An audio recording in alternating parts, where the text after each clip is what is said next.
Okay, in this example, I'm going to show you how to finish up this 45-degree elbow using the Revolve cut command. We're going to add the 4 notches on the top flange. But first, I want to kind of go over how I started this second segment again. Um, so let's back up a second. I'm going to use my rollback bar.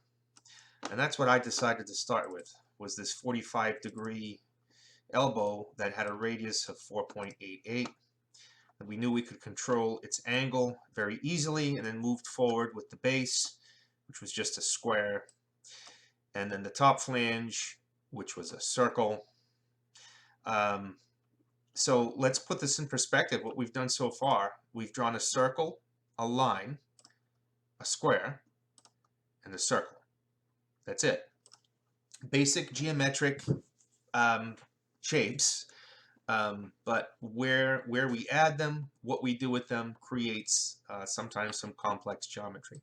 Then I added the larger fillets on the base, all of the other fillets that soften up the edges, because this, I believe, was originally a casting. And then we used Hole Wizard to add the drilled holes at the bottom. That way, if the customer changes their mind, we can quickly toggle between drilled holes, counterbore holes, tapped holes, countersunk holes, without too much trouble. So now I'm going to hit File Save just in case. But now what I want to do is create a circular cut, because that's how this model has been built, was initially with the Revolve command, and now we're going to subtract using the Revolve cut command. Okay, but I need a sketch. So if I look at sketch 1, I've got a circle that's drawn on the bottom, but that's not the size of the circle that I want. I want a 1.62 circle. But I could still utilize the center point. What I would like to use, though, was this center line that I have. That's 4.88 over. I can completely redraw a new sketch on the top plane that has that center line and a new circle. So I can do that at any time. But I already have this center line defined in the very first sketch. So I want this next sketch to be linked to that. It's more robust to have it linked and just have sketch 1 be the driving sketch. I want sketch 1 to contain the driving geometry. That's the whole purpose of this next step, and I'm going to use convert entities to do that. All right, so I'm going to go over to sketch 1 and hit the eyeball to show it, because I want to turn my visibility on. Okay, I am going to go back to the top plane, create a brand new sketch. Okay, so now sketch 6, or my sketch 6, is now being drawn on the top plane. The only thing I want to take from this sketch is the center line. So I'm going to hit convert entities. I'm going to grab that center line, and I'm going to hit the green check mark. But I don't want this to remain a solid line, so I'm going to hit for construction. This is my radius. I don't need to add my radius dimension because I just pretty much am using the existing sketch 1. I don't want this in my sketch, this circle. This is the larger circle. So I'm going to make sure that I click it. Nope, I don't even need to mess with it. So there it is. I am going to grab that origin, though, and redraw the circle that I want, which is 1.62. So let's back up a second. So one thing and I'm going to finish this sketch. One thing I could have done instead of using convert entities, and I'll back up a step, is, and let me hide that. I could go to the top plane, I could draw a 1.62 circle, and redraw a center line, and add a dimension.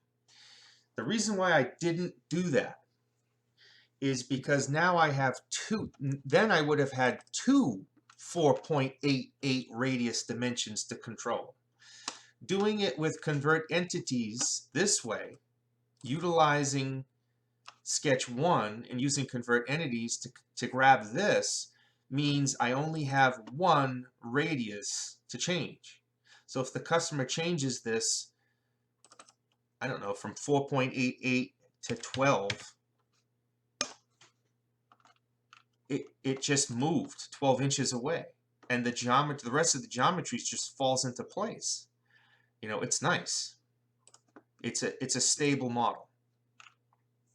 So anyway, that's the whole reason why I used convert entities. It wasn't because I was lazy. I didn't want to add another dimension. It's because this is now being controlled by Sketch 1. Okay, but I did have to redraw this circle, which was 1.62. And now when I take Sketch 6 and I say revolve cut, SolidWorks wants to revolve at 360, and you know what? It really doesn't matter. That's fine.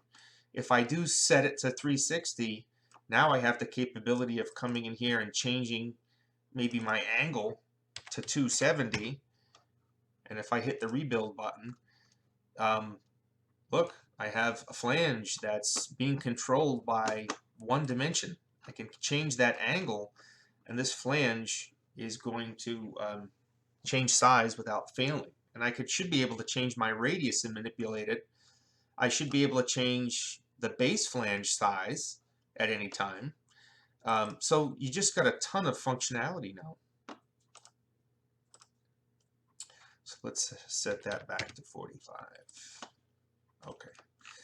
So yeah, going to the front plane, you can hit the section view button at any time and kind of peek inside and see how your model looks, and it looks great. Everything's uniform, wall thickness. I've got my fillets where they're supposed to be. The through hole is working. And now I think I just have some slots to cut. So I'm going to go ahead and create a new sketch on the top surface of the part. I'll hit normal 2, and again I like to draw the circle off to the side and bring it over that way. But this is going to be my bolt circle. On the print there's a 3.38 diameter bolt circle, so that's very important. So I want to make sure that that's there, and I want to make sure that it's concentric with this outer flange. So I like to manually do that just out of habit, really, but there's never an issue. So I like to remove all variables when building a model, and I've never had an issue using it, so there you go. Now I want to use a straight slot. I think would work good. So I can start it here and end it right there. That controls the endpoints of the slots. Now I just have to give it the 3/8 width, which is 0.375. Okay. Now remember, with tolerancing, I typed in 0.375, but my SolidWorks is set to 2 decimal places, so it's always going to round up. But don't be afraid, it doesn't mess with your mass. If I set this to 3, you can visually now see the 3rd decimal place, but it's always there. So that's it. I've got my 3.38 bolt circle, and if I want to be fancy, I can put BC after it, or I can type the word bolt circle. The abbreviation or typing bolt circle would work, both industry standard. And here, if I wanted to, I can put, you know, a word like slot. You know, that tells a machinist that he can use an end mill to achieve this. He doesn't have to use a specialty cutter. Now I'm going to extrude cut that slot before I pattern it. Remember, never. And I'm going to use up to surface here because I want my cut to go from here to there. But never pattern anything inside of a sketch. It's a horrible technique, and I wish nobody would use it. Patterning things as a feature is so much more robust and simple, and it splits the initial slot where all of your dimensions and tolerancing would be, and it splits that and separates the pattern from it. I mean, if they're all the same, who cares? We want this one to be correct. The rest of them are going to be a copy of this one. So now that I have this one correct, I'm going to make sure that I have it selected, and I'm going to find circular pattern on my features toolbar. So now on the left hand side I can see there's the feature that I selected. I pre-selected that in advance. If you forget to pre-select it, like let's pretend I didn't pre-select it, from here I can always expand my feature manager and find it again. So don't worry, there's always a way to fix that.